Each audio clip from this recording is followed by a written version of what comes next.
to uphold the standards of human rights, including prisoner slavery.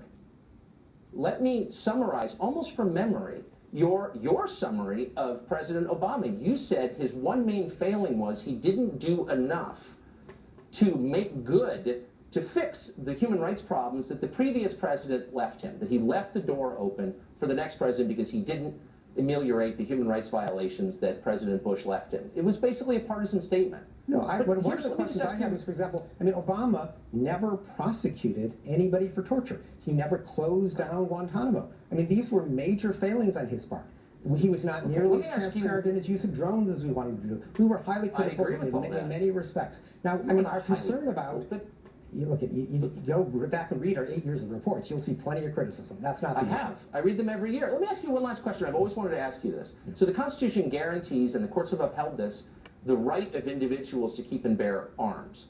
That is under attack by a lot of politicians in this country who are trying to take away people's right, law-abiding people's right, to exercise their Second Amendment guarantee. That is an attack on their human rights as defined by the Constitution, and I've never heard you stand up against that. Why? Well, international human rights law, which is what we uphold, which is different from constitutional law, doesn't talk about the right to bear arms. In fact, it talks about the duty of a government to protect the safety of everyone.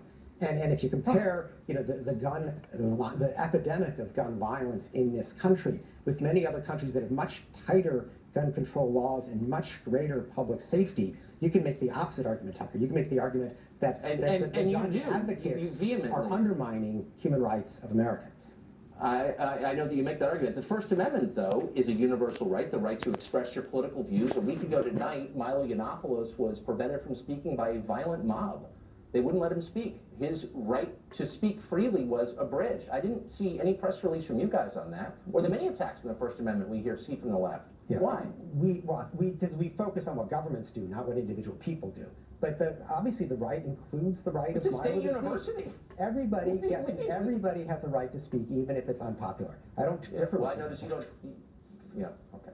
Thanks a lot for joining us. We appreciate it. Thank you.